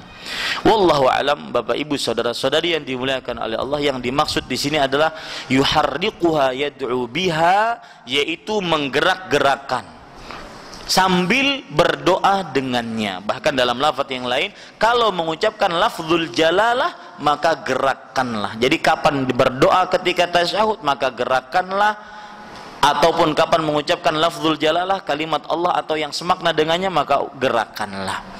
Ya, jadi menggerak-gerakkan itu sunnah Rasul sallallahu alaihi wasallam. Kalau ada orang yang cuma menggerakkan, ya, cuma menggerakkan saja, maka apakah ada sunnahnya? Artinya menggerakkan sekali saja seperti ini, ya. Ketika dia tahiyat at-tahiyyat, atau ketika asyhadu alla ilaha illallah wa asyhadu anna muhammad rasulullah, apakah sah salatnya? Maka jawabannya sah salatnya. Cuma dia ketinggalan sunnah Rasul SAW, yaitu menggerak-gerakkan. Sah salatnya. Yang tidak ada sunnahnya, bahkan cenderung kepada perbuatan yang mengada-ngada adalah, lihat, at-tahiyyat, dia begini, tahiyatnya ini, at-tahiyyat, as-salawat, at-tayyibat, ya, sampai kepada asyhadu an la ilaha illallah wa asyhadu anna Muhammad Rasulullah. Ditambah jadi jempol. Nah ini nggak ada ini. Ya, ini tidak ada. Asyhadu an la ilaha illallah. Wah, harus ada temannya Ustaz. Wa asyhadu anna Muhammad Rasulullah. Nah ini nggak ada ini. Nggak ada contohnya. Adapun pendapat mazhab Syafi'iyah, yaitu mereka mengangkat jari telunjuknya ketika tasyahud, maka mereka itu mazhab mereka. Yang tidak ada dalam mazhab 4 adalah tadi yang saya contohkan, asyhadu alla ilaha illallah, kemudian wa asyhadu anna Muhammadar Rasulullah, harus ditemani katanya. Nah ini tidak ada contohnya dari Rasul sallallahu alaihi wasallam. Apa hukum berpindah posisi pada saat hendak sholat sunnah? Adakah hadisnya? Maka jawabannya Bapak Ibu saudara-saudari yang dimuliakan oleh Allah, hukumnya adalah ada hadis Rasul sallallahu alaihi wasallam yang berbunyi bahwasanya nanti bumi akan menjadi saksi bagi orang yang beribadah di dalamnya. Maka apa sulitnya dalam hadis tersebut, maknanya seperti itu. Apa sulitnya seorang bergeser ke kanan atau bergeser ke kiri atau ke depan atau ke belakang? Nah, ini menunjukkan bahwasanya Bapak Ibu saudara-saudari, tidak mengapa seseorang tatkala ingin mengerjakan sholat sunnah maka dia berpindah baik ke kanan, ke kiri ataupun ke belakang atau ke depan.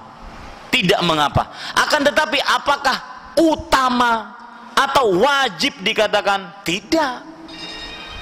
Ya. Apakah tidak boleh orang sholat subuh di situ, sholat wajib di situ, kemudian sholat sunnah di situ juga? Tidak mengapa, tidak berdosa.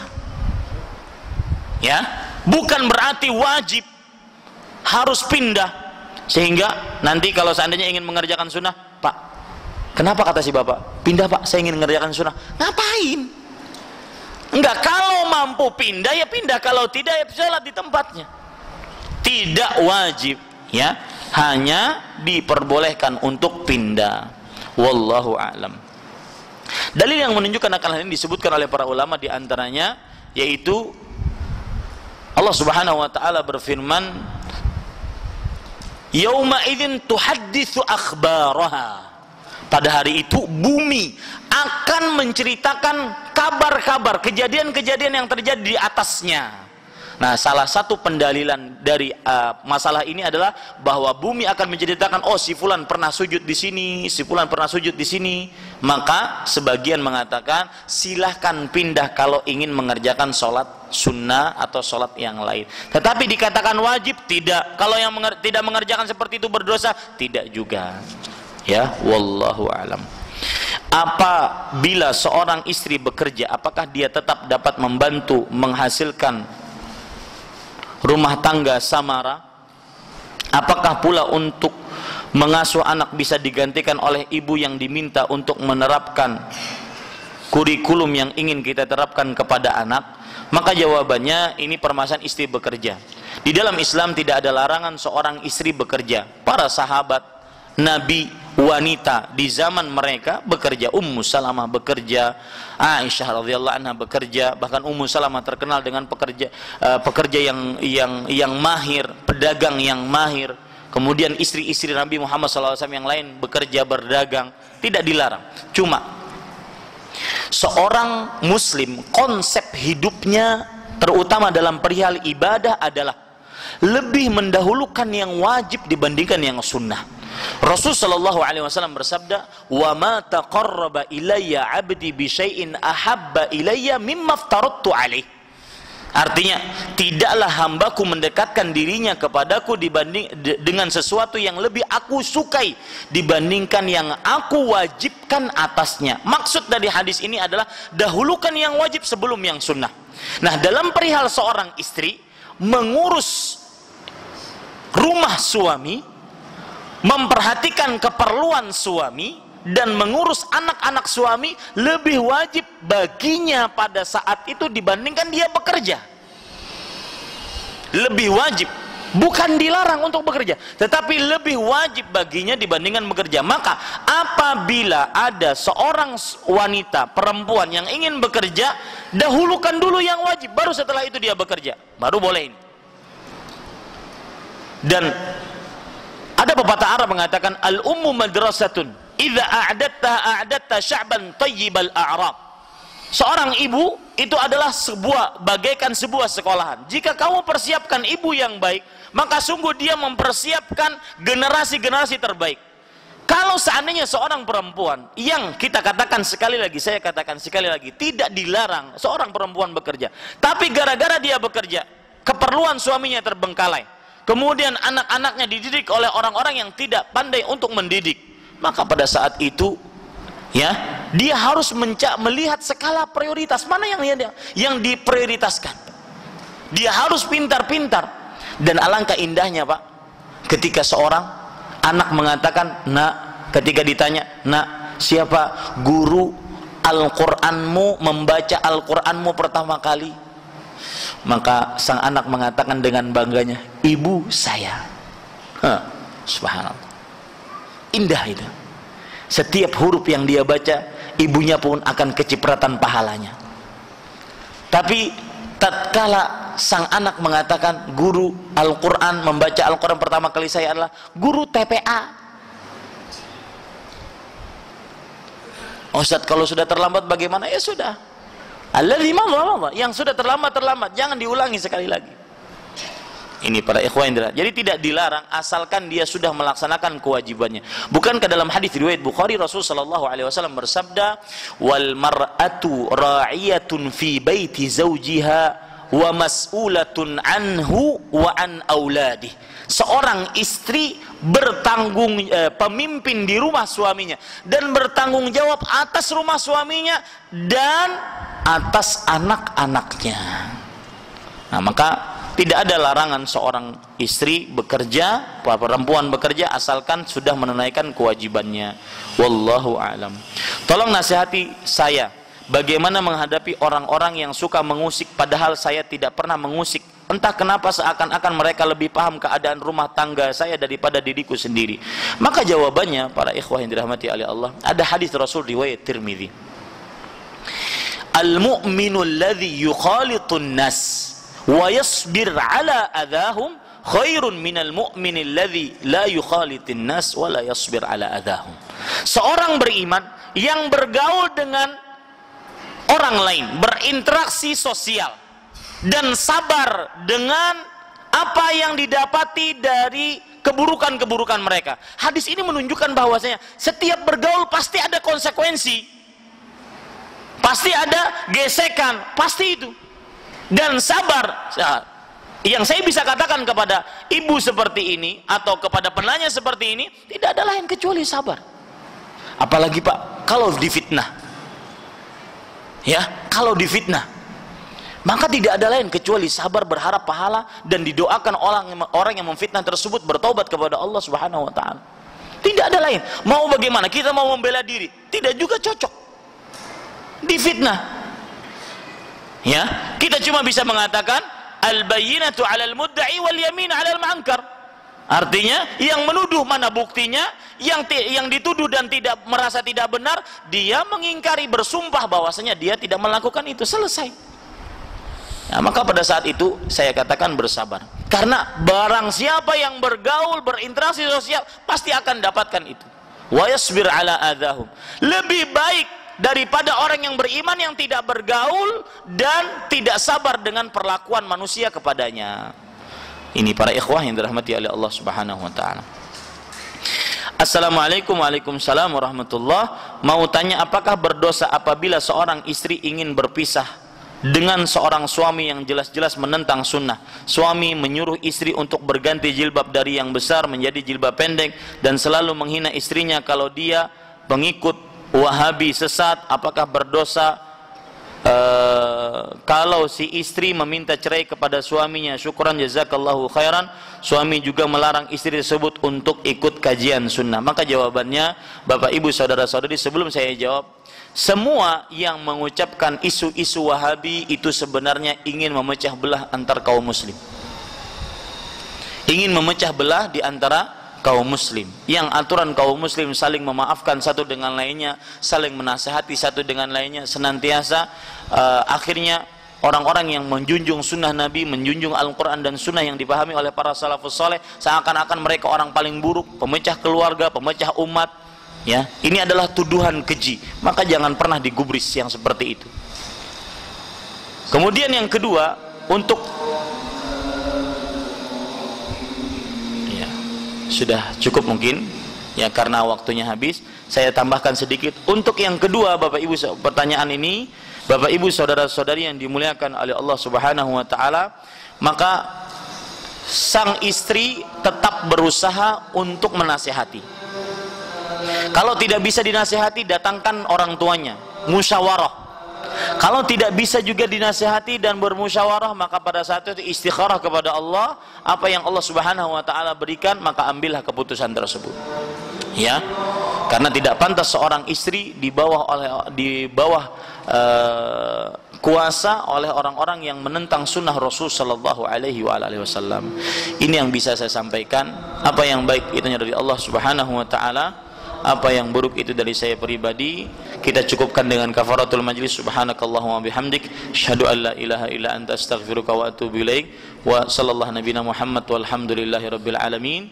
Wassalamualaikum warahmatullahi wabarakatuh.